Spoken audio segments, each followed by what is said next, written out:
Welcome to the Park Drive Podcast, a ministry of Eastern Shore Baptist Church. We're here with our first episode today, Stuart, and you are the guest of the day. Yes, sir. First thing we want to talk about is, why are we doing this? Yeah, man. Well, first of all, I'm just really thankful that everybody is tuning in, giving this thing a shot. I really hope that it serves sort of two purposes. One, I hope that it serves as sort of an inspiration for people, that it gives them some encouragement throughout their week, that it may bring them a little bit closer to the Lord. Some of our church members may be feeling a little frustrated, a little tired.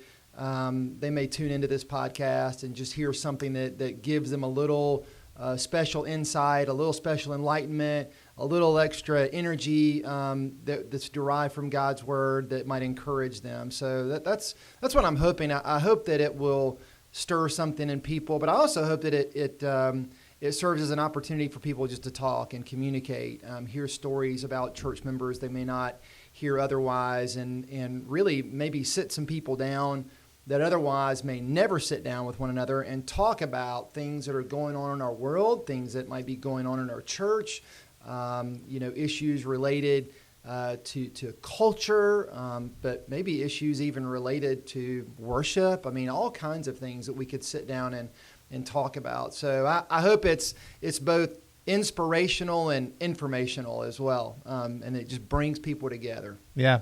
Well, so these first several episodes, we're going to just kind of have a meet the minister sort of deal. And so since you're first, let's just jump right in. Okay. Tell us how you met Angela. Yeah, well, Angela and I, we were high school sweethearts. I met her when I had just turned 17, and she was 16 years old, and I met her at a church function, which I didn't realize at the time that it was supposed to be a church function. I thought that I was going to a college party with my brother, and when I arrived, I was disappointed. I didn't know what I had kind of gotten myself into, and so I had gone inside to the house that was there, and Angela and one of my friends from high school, young lady named Laura Beth, they were there together, and I remember seeing Angela and just being very taken with her, right there. She had her hair pulled back. Angela's got beautiful, long, blackish brown curly hair, deep blue eyes. I mean, I remember everything about her that day, and the only funny thing was I was actually dating another girl at the time. And we'd been dating for about a year and a half. So, I mean, we were fairly serious, but man, God was just in it. I mean, in it from the very beginning. Angela and I hit it off. We began to talk to each other, and it would be, I think I broke up with my then girlfriend about 2 weeks later.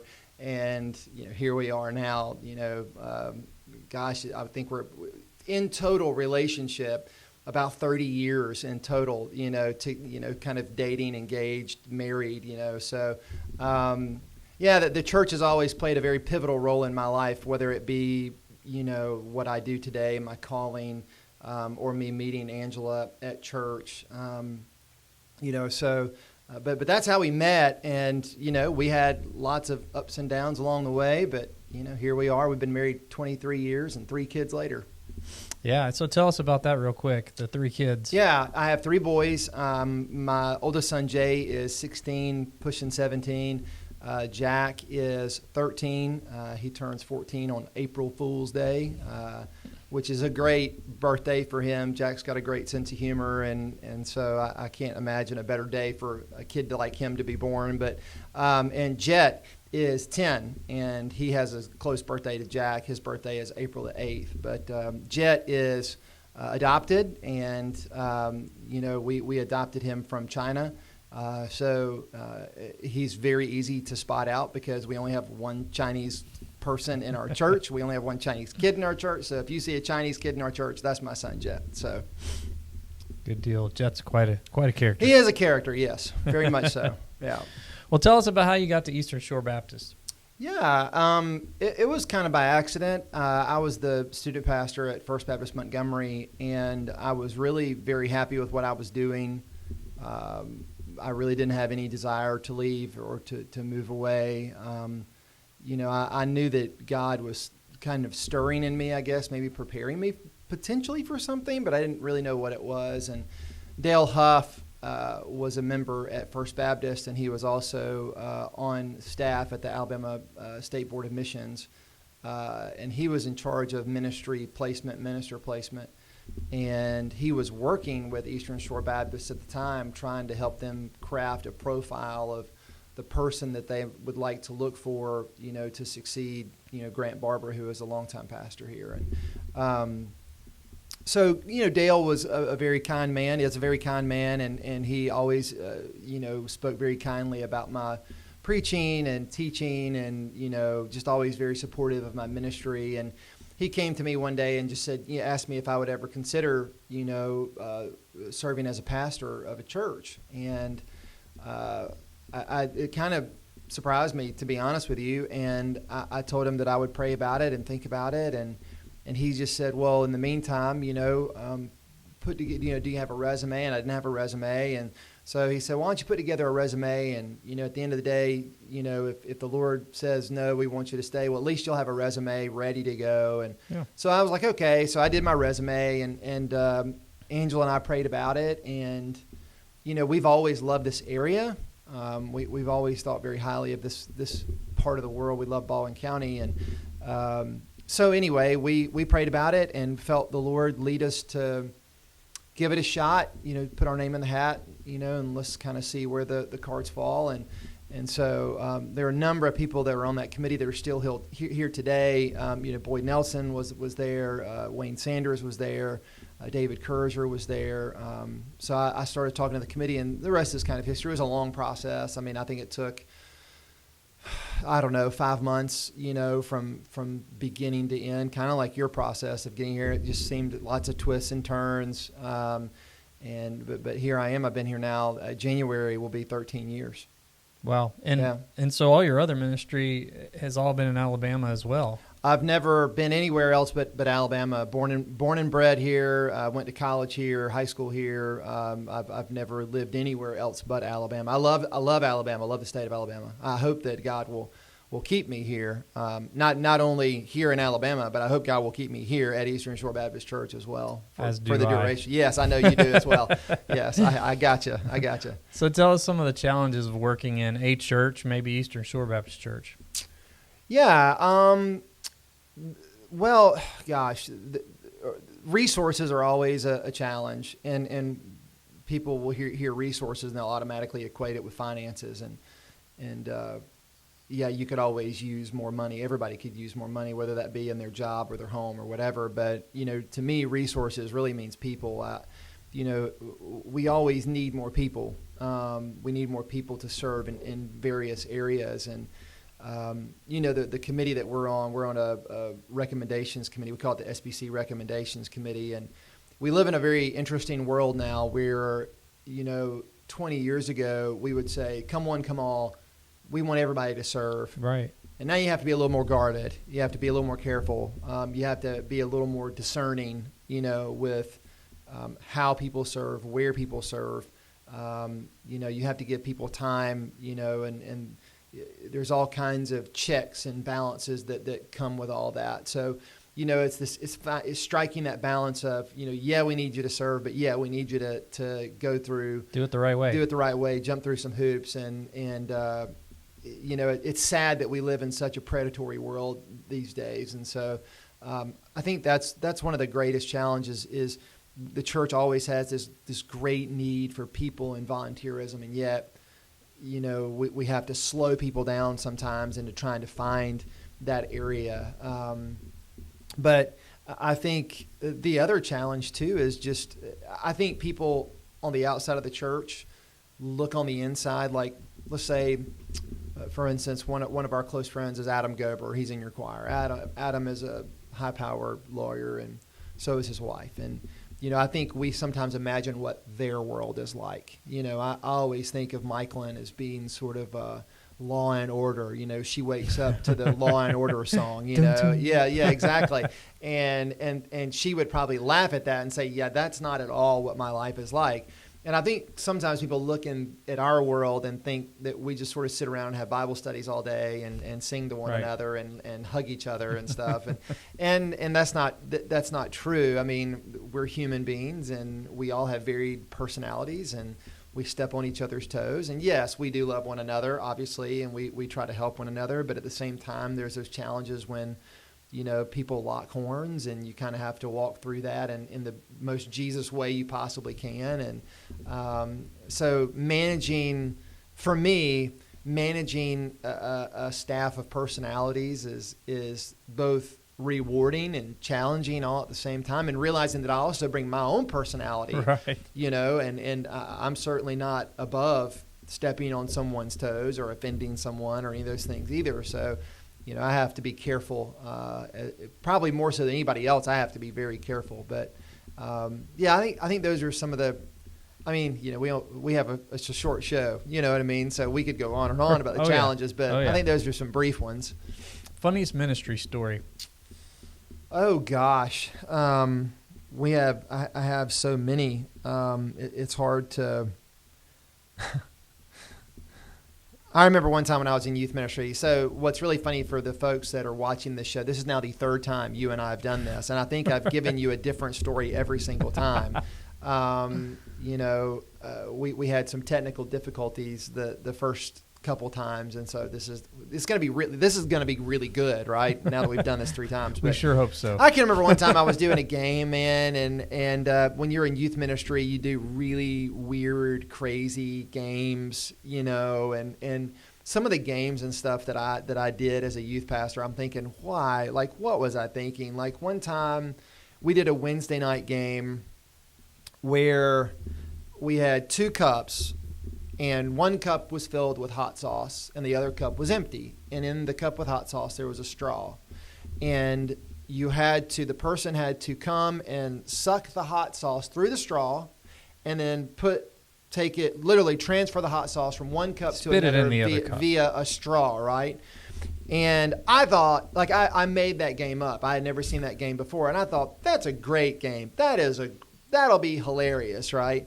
Well, the kids that did it, I remember we had a girl that did it, and I'll never forget, it made her so sick. It just made her throw up sick to transfer hot sauce from one cup to another. And in the middle of a Wednesday night, after she was so excited that she won the game, and I gave her a little $5 gift card to whatever. And I'll never forget, she then promptly ran outside and threw up, because of that game.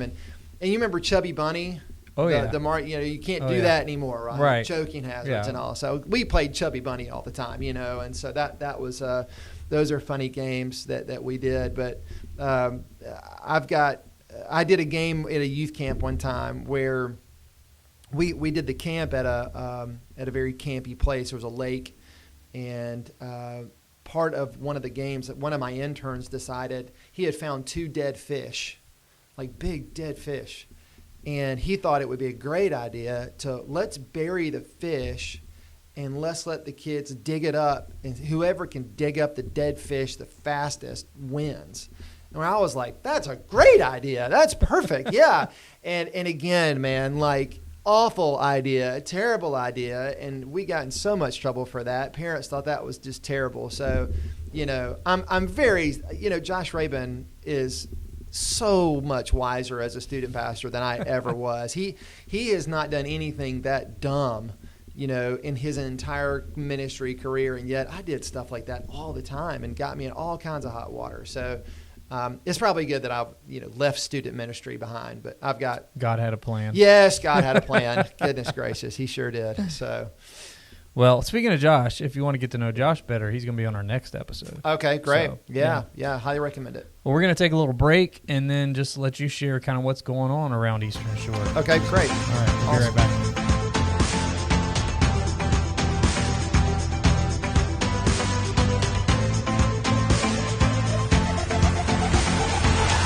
And we're back. So Stuart, tell us what's going on around the church. Yeah, this is the informative part, right? The informative part, yes. Well, we've got a couple new staff members. Erin Moss is now our church accountant. That's her job title. And she and Donnie have been a member of our church now for about a year and a half. They've got 2 really wonderful children, Tori and Charles. And Erin has been on our staff now for just a handful of weeks. But she's doing a great job. In fact, if you drop a tithe off or a gift off, you'll meet her, but you'll also hear her, she answers phones, so she's kind of doing a lot of different things around here, but she's really great. Doing a great job. Yeah, I'm really excited to have her. Another young lady that we've hired on staff is somebody that you may know, and that's Patty Turner. That's your wife. Patty is now our preschool director. We used to call the preschool the nursery. We used to call that position the nursery coordinator. But now we've sort of changed some terminology, and we now call it the preschool, and we call it the preschool director. And not to be confused with the weekday preschool program. Yeah, that's exactly right. Separate thing totally. But you'll meet Patty if you're a young family. You drop your kids off. You'll meet Patty and her team on Sunday mornings. But Patty and Leanne have already begun partnering together, and I'm just really, really excited to have Patty here. She's got a wealth of experience. She was the children's director at y'all's last church, and so she's a kindergarten teacher now, in her day job. That's right. But her superhero gig is she moonlights as a preschool director. So I'm very excited to have her on staff, and she's going to do a great job for us.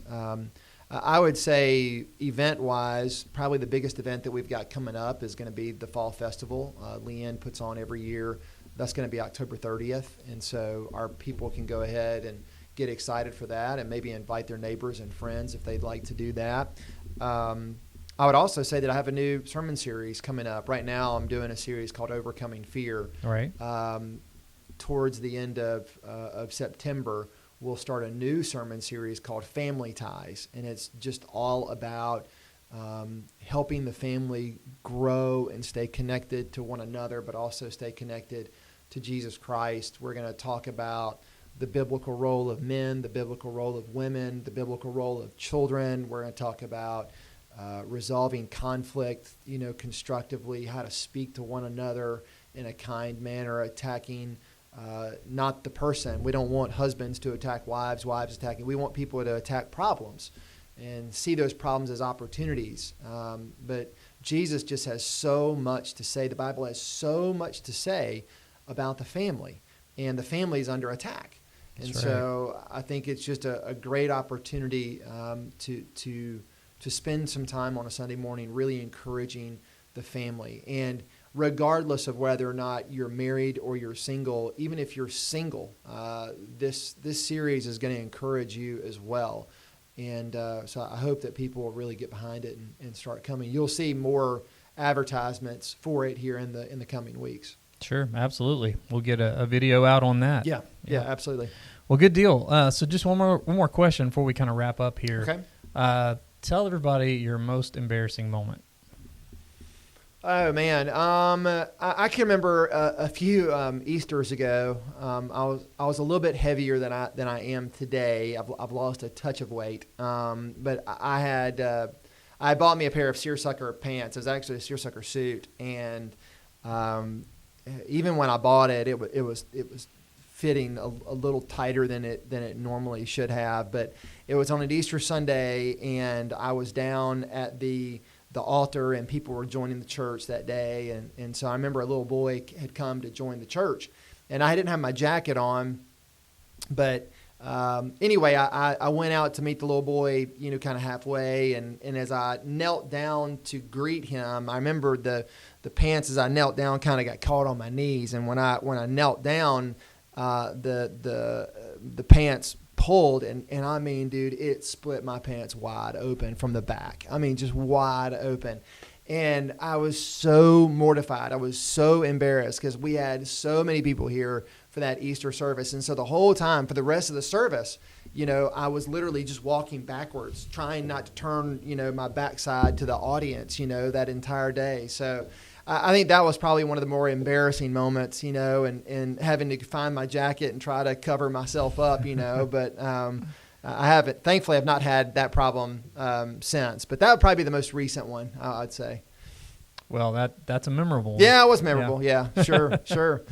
Well, we're so glad that you joined us today for our inaugural episode. Yeah. Come back. Park Drive podcast. Lots of more content to share with you. So like and subscribe, and we'll be back soon. God bless you guys. Have a good one.